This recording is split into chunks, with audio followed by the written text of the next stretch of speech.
હવે કરીશું વાત સ્થાનિક સ્વરાજની ચૂંટણીમાં શું છે જનતાનો મિજાજ। જૂનાગઢના વોર્ડ નંબર 10માં મતદારો રસ્તા, ગટર, સફાઈ સહિતની પ્રાથમિક સુવિધાને લઈને ત્રાહિમામ પોકારી ગયા છે। ચૂંટણી નજીક આવતા જ સાથે જ મતદારોનો રોષ ચરમસીમા પર પહોંચ્યો છે અને પ્રાથમિક સુવિધાને લઈને લોકો પોતાનો રોષ ઠાલવી રહ્યા છે। ત્યારે સ્થાનિકોએ અનેક સમસ્યાના લેખાજોખા સંદેશ ન્યૂઝ સમક્ષ વ્યક્ત કર્યા છે। જૂનાગઢ મહાનગરપાલિકાની ચૂંટણીના પડઘમ વાગી ચૂક્યા છે અને ગણતરીના દિવસો છે જ્યારે મતદાન કરવામાં આવશે। ત્યારે અહીં જે લોકોની સમસ્યા છે તેને લઈને સ્થાનિકો સાથે આપણે વાત કરશું। ખાસ કરીને આપણી સાથે એક મુરબ્બી છે, તેમને પૂછું, તમારા વોર્ડ નંબર 10માં કયા પ્રકારની સમસ્યાઓ છે? વોર્ડ નંબર 10 ની અહીંયા નથી કોઈ પ્રકારની વ્યવસ્થા। ત્યાં રોડ બનાવે છે પણ રોડનું જે કસ્તર ને બધું છે ને યથાવત રાખે છે। જે હાલવા ચાલવામાં બધી મિનિટ ટ્રાફિકમાં એમને રહે છે। અનેક વાર રજૂઆત કરી તો હમણાં આવે છે, બીજો કોઈ જવાબ નથી મળતો। શું જ લાગે છે તમને, તમારા જે વિસ્તારના સમસ્યા છે તેને લઈને રજૂઆત કરી છે, છેલ્લા 1500 કરોડ રૂપિયા જૂનાગઢ મહાનગરપાલિકામાં આવ્યા, શું કહેશો એના માટે? મારું નામ જયેશ કોઠારી, વોર્ડ નંબર 10માં રહું છું અને છેલ્લા 2-3 વર્ષથી જોઈએ છે કે અવારનવાર ખાડા ખોદે છે, વળી રસ્તા બનાવે, વળી ખાડા, પછી ગુણવત્તા પણ અતિ ઉત્તમ હોય છે। એટલે મહાકુંભ 144 વર્ષે થાય છે પણ અમારે તો અહીંયા જે છે સમુદ્ર મંથન કાયમ ચાલતું એવું લાગે છે। કેવા કેવા રત્નો નીકળશે, અત્યારે તો સિમેન્ટના ઢેફા નીકળે છે ને ધૂળ નીકળે છે। અહીંયા અમારા હોકર વગેરે આવે છે, એ બી બચારા આવે તો કંઈક અમે શાક બકાલું બી લઈ શકીએ છીએ, એ બી અહીંયાથી દૂર વયા જાય છે। આ બૈરાઓને બહાર નીકળવામાં તકલીફ પડે છે, છોકરાની શાળા જવામાં તકલીફ પડે છે અને કાયમ ખાડા। અને જો આવી ક્વોલિટી કરતા હોય તો બહેતર છે કે ન કરે, બરોબર। હવે છે મહિલાઓ પણ છે, તેમની પાસે જાણશું। ખાસ કરીને તમારે જે રસ્તાની સમસ્યા સાથે બીજી અન્ય કઈ સમસ્યાઓ છે એના માટે રજૂઆત કરી શું છે? હું વોર્ડ નંબર 10માંથી શોભનાબેન જોશી શાલિગ્રામ એપાર્ટમેન્ટમાંથી બોલું છું। વોર્ડ નંબર 10માં અવારનવાર કેટલી વાર મીડિયામાં આવ્યું છે, કેટલી વાર છાપામાં આવ્યું છે પણ કંઈ ફેર પડતો નથી। જે લોકો આવે છે તે ખરેખર સાંભળીને વયા જાય છે, કાનમાં રૂબરૂ આવીને જ આવે છે, અમારી કોઈ સમસ્યા સાંભળતું નથી। અમારા કેટલી અમારા લોકોના એક વખત આ એરિયાની અંદર ખરેખર અધિકારીએ નીકળીને અધિકારીએ જાત તપાસ કરવી જોઈએ કે આમાં એને શું સિમેન્ટ વાપરી છે, શું રેતી વાપરી છે, ક્યાં ક્યાં પ્રોબ્લેમ છે અને ઉપરથી રોડ બનાવીને વયા ગયા, અંદરની કોઈ સમસ્યા સરખી કરી નહીં અને રોજ રોડ ખોદાય ને રોજ બુરાય, રોડ ખોદાય, આ બધા આ નાના નાના ચાંદલા બનાવી અને રોડ બનાવી નાખ્યા અને કાલ સવારે ત્યાં જઈને એમ કહેશે કે તમે લોકોએ જે કંઈ ફાળવા છે પૈસા એ અમે આમાં વાપર્યા। મને તો આમાં લાગતું નથી કે કંઈ અહીંયા ફાળવ્યા હોય પૈસા અને એનો ઉપયોગ અહીંયા થયો હોય। એટલે અમારી સમસ્યા કાયમ છે અને કાયમ રહેશે। નવા ચૂંટાઈને આવે છે ત્યારે નવી વાતો કરીને વયા જાય છે, અમે આમ કરી દઈશું, અમે આમ કરી દઈશું, કોઈ સમસ્યા હલ નથી થતી। અને આ લોકો આટલો બધો ટોલ ટેક્સ લે છે તો ટોલ ટેક્સ શેનો લેવાનો હોય?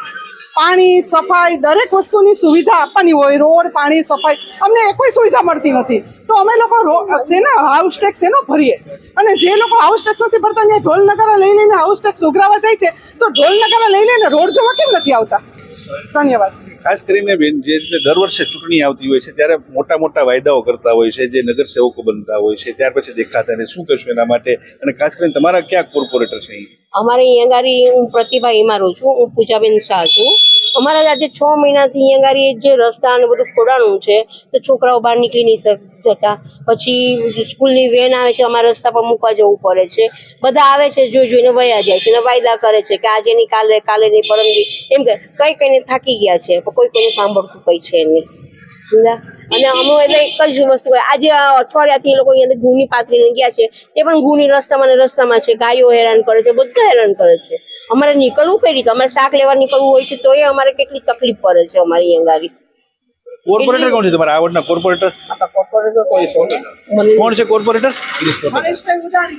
હિતેશ ઉદાણી, ગિરીશ કોટેચા, શું કહ્યું છે એને તમે રજૂઆત કરી હતી કે શું? કોઈ સાંભળતું જ નથી। જો આ દિવાળી પહેલાના રોડ ખોદે છે, પેલા પાણીની લાઈન નાખી, પછી ગટર નાખી, પછી આખા રોડ ખોદ્યા તો પાણીની લાઈન તોડી, પછી ગટરની લાઈન તોડી। એ રોડ બનાવતી વખતે રોડ બની ગયા પછી પાણીની લાઈન દેખાણી, એ ચાલુ રોડમાં પાણી નીકળતું હતું, એ ચાલુ પૂર પાણીમાં એ લોકો સિમેન્ટના કામ કર્યા। જો તમારી સામે અહીંયા છે, આ બધું ખોદીને એને પાછું બનાવ્યું। તો જે રીતે લોકોમાં રોષ છે અને જે રસ્તાની સમસ્યા છે તેને લઈને સ્થાનિકોમાં રોષ છે, ખાસ કરીને કામ થાય છે પરંતુ આજે ડેપ્યુટી મેયર અને સહિતના 4 કોર્પોરેટર ક્યારેય પણ દેખાતા નથી તેવી સ્થાનિકો દ્વારા ફરિયાદ પણ કરવામાં આવી છે। કેતનોજા સંદેશ ન્યૂઝ, જૂનાગઢ। સ્થાનિક સ્વરાજની ચૂંટણીના પડઘમ વાગી ચૂક્યા છે ત્યારે આજે આપણે પંચમહાલના પેરિસ તરીકે જાણીતા દેવગઢ બારિયાની વાત કરીશું, જ્યાં 2 વર્ષથી વહીવટદારનું શાસન છે અને હવે પાલિકાની ચૂંટણી જાહેર થતાં રાજકીય ગરમાવો આવી ગયો છે. દેવગઢ બારિયાની નગરપાલિકાની ચૂંટણી પણ યોજાવા જઈ રહી છે, તેને લઈને લોકોના શું મત છે તે જાણવા માટે અમે આવી ચૂક્યા છીએ દેવગઢ બારિયાની અંદર. અમારી જોડે દેવગઢ બારિયાના સ્થાનિકો છે, એમની જોડે આપણે વાત કરવાનો પ્રયાસ કર્યો. સાહેબ, શું છે સમસ્યા જે તમારા દેવગઢ બારિયાની જે અગાઉ પણ હતી અને અત્યારે શું છે? આમ તો સમસ્યા જેવું નથી, છેલ્લા 5, 7, 10 વર્ષથી અમારી ભારતીય જનતા પાર્ટીનું જ શાસન ચાલે છે, પણ સ્થાનિક મુદ્દાઓ રોડ છે, વીજળી છે, પાણી છે, આવા એક સામાન્ય મુદ્દા હોય છે અને એમાં નગરપાલિકા સતત પ્રયત્ન કરતી હોય છે. આ વખતે નગરજનોનો મત એવો છે કે સારા અને શિક્ષિત ઉમેદવારો નગરપાલિકાનો વહીવટ સંભાળે, જેમની સ્વચ્છ પ્રતિભા છે, તો જેના કારણે જે સ્થાનિક પ્રશ્નો છે એ ઓછા ઉદ્ભવે. દેવગઢ બારિયા નગરમાં છેલ્લા 10 વર્ષથી ભારતીય જનતા પાર્ટીની સરકાર ચાલી રહી છે.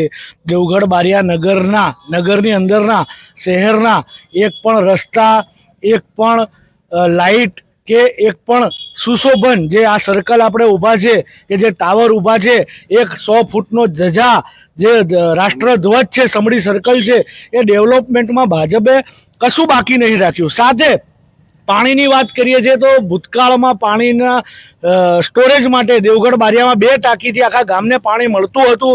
અત્યારે 6 ટાંકી નવી બની છે દેવગઢ બારિયામાં અને પાણીની સમસ્યા ધીરે ધીરે સોલ્વ કરવા માટે દેવગઢ બારિયા નગરપાલિકા પણ કામગીરી અને ભાજપ સરકાર કરી રહી છે. આ શાસન દરમિયાન પાણીના તમામ પ્રશ્નો સોલ્વ થયા છે. નર્મદાનું પાણી પણ પાનમ નદીમાં ઠાલવીને જે ઉનાળામાં પહેલા તકલીફ પડતી હતી, 4 દિવસ 5 દિવસ પાણી આવતું હતું, એની જગ્યાએ લગભગ દર રાત્રે દિવસે પાણી રેગ્યુલર મળે છે. વીજળીના નવા LED લાઇટો બી ગામમાં તમામ જગ્યાએ થઈ ગઈ છે. લાઇટનો પણ પ્રશ્નો થઈ. નગરપાલિકામાં આવતા 3 પ્રશ્નો મુશ્કેલ છે. નગરમાં ભાઈ ગટરની યોજના તો ગટર બી આપણે બહુ અંડરગ્રાઉન્ડ ગટરો નવી થઈ ગઈ છે. પાણીની સમસ્યા સોલ્વ, વીજળીના પ્રશ્નો, નગરપાલિકાને લગતા તમામ પ્રશ્નો સોલ્વ થયા છે. દેવગઢ બારિયામાં સાફ સફાઈનો અભાવનો પણ પ્રશ્ન જોવા આવ્યો હતો, એ બાબતે શું કહેશો તમે? સાફ સફાઈ બાબતે સાહેબ આપ જોઈ શકો છો કે દિવસ રાત સફાઈ કામદારો, એ તમે હમણાં બી જોઈ શકો છો, કોઈ પણ જગ્યાએ થેલી બી નથી દેખાતી. એ બાબતે તો નગરપાલિકા બહુ એક્ટિવ છે. સફાઈ બાબત બારિયામાં એના લીધે બીમારી બી નથી થતી. પ્લાન બારિયામાં નાખવામાં આવ્યો તો એ ફિલ્ટર પ્લાનનું ચાલુ છે કે બંધ છે એની કોઈ ખબર પડતી નથી અને પાણી તો એટલું બધું ખરાબ આવે છે કે ઉભરાય છે અને ગંધ મારે છે પાણી. ગામના રસ્તા વસ્તા તો બધું સારું છે, પણ ગામમાં જે નદી નાળાને જે કચરો જ્યાં ઠલવાય છે નાળાઓમાં, એ નાળાઓ ખૂબ સમયથી ચોખ્ખા થયેલા નથી. તો આપણી એવી અરજ છે કે ભાઈ એ વહેલી તકે જો નાળાઓને નદી સાફ કરાવડાવે, જે નાળાઓમાં ગંદકી જે જાય છે એ સાફ કરાવડાવે. બાકી તો બીજું તો કશું કેવું નથી મારે. બેન, તમે શું કહેશો? નગરપાલિકાની ચૂંટણી આવી ગઈ છે, ઉમેદવારોની પસંદગી પણ થઈ રહી છે, કેવા ઉમેદવારની આશા રાખી રહ્યા છો? અમે તો સક્ષમ અને કામ કરી શકે એવા ઉમેદવારની આશા રાખી શકીએ, દોડી શકે, બોલી શકે. અને અમારે બારિયામાં તો બધા કામ કરે જ છે અને કામ થઈ રહ્યા છે. ખાબર સાહેબ બી સારું કામ કરી રહ્યા છે. અમારા કહેવાથી કામ બધા સરસ કર્યા છે અને લોકોને સંતોષ છે. લોકોની સમસ્યા માટે લડી શકે, સક્ષમ હોઈ શકે, શિક્ષિત ઉમેદવાર હોઈ શકે તેવા ઉમેદવારોને લોકો અહીંયા ખાસ કરીને પસંદગી કરી રહ્યા છે. હજી પણ કેટલાક વ્યક્તિઓ છે, એમની જોડે વાત કરીશું. શું કહેશો કાકા, બીજું અન્ય કયા એવા મુદ્દાઓ છે કે જે નગરપાલિકાને સ્પર્શી રહ્યા છે?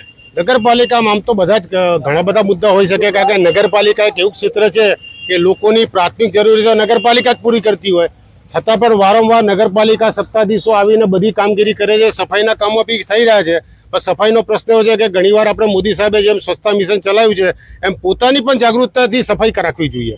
દરેક વેપારીઓએ, દરેક જે બી કોઈ ઠેલાવાળા, પટરીવાળા પોતે પણ થોડું સફાઈનું ધ્યાન રાખે તો મને એવું લાગે છે કે દેવગઢ બારિયા પંચમહાલનું જે પેરિસ હતું એ ફરી પર આગળ પ્રયાણ કરી રહ્યું છે. આગામી સત્તાધીશો મને એવું લાગે છે કે એવો પ્લાન લઈને બેઠા છે કે ફરીથી એ બારિયાને પેરિસ બનાવશે. પંચમહાલના પેરિસ તરીકેની ઓળખ જે છે દેવગઢ બારિયાની છે, તેને ફરી પાછું પંચમહાલનું પેરિસ તરીકે ઓળખાય તેવી લોકોની માંગ છે. શું કહેશો કાકા દેવગઢ બારિયા બાબતે? દેવગઢ બારિયાનો અત્યાર સુધીનો વહીવટ સારો જ ચાલે છે. ગામમાં બધું સારું જ છે. ભવિષ્યમાં જે ઉમેદવારો ચૂંટાય એ પણ ગામને લક્ષીને સારું કામ કરે એવી આપણી આશા રાખીએ છીએ. ચોક્કસથી ક્યાંક ને ક્યાંક જે ઉમેદવારો છે તે સારો હોય, ગામનો વિકાસ કરી શકે, લોકો માટે કામ કરી શકે તેવા ઉમેદવારની લોકો જે અહીંયા વાતો કરી રહ્યા છે, લોકો એની પસંદગી કરે. અન્ય લોકો છે એમની જોડે વાત કરવાનો પ્રયાસ કરીશું. શું કહેશો કાકા કે દેવગઢ બારિયાની ચૂંટણી આવી ગઈ છે, કેવા પ્રમુખ તરીકે માંગણી કરી રહ્યા છો અને કેવા ઉમેદવારોની માંગ કરો છો તમે? બધા વહીવટ સારો આપ્યો છે નગરપાલિકા છેલ્લા 10 વર્ષથી સારામાં સારો વહીવટ આપ્યો છે. અમારા વોરા સમાજના જ્યાં લાઇટો વર્ષોથી નથી ત્યાં આજે 10-10 થાંભલા ઊભા કરી દીધા છે અમારે આજુબાજુમાં, અમારી મસ્જિદના આજુબાજુમાં. અમારા કોઈ બી પડતો બોલ ઝીલાય છે, અમે આ રાજમાં બહુ ખુશ છે. લોકોના કામો અહીંયા થઈ રહ્યા છે, ત્યારે હવે આવનાર સમયની અંદર લોકો કેવા ઉમેદવાર પર કળશ ઢોળશે તે હવે અહીંયા જોવું રહ્યું. ખાસ કરીને દેવગઢ બારિયાની વાત કરવામાં આવે તો દેવગઢ બારિયાની વસ્તી જે છે 21,000ની વસ્તી છે અને 15,000 જેટલા વોટરો છે, અને ખાસ જે દેવગઢ બારિયાની ઓળખ છે તેને પંચમહાલના પેરિસ તરીકે લોકો અહીંયા ઓળખે છે. હેમલ પંચાલ, સંદેશ ન્યૂઝ, દાહોદ.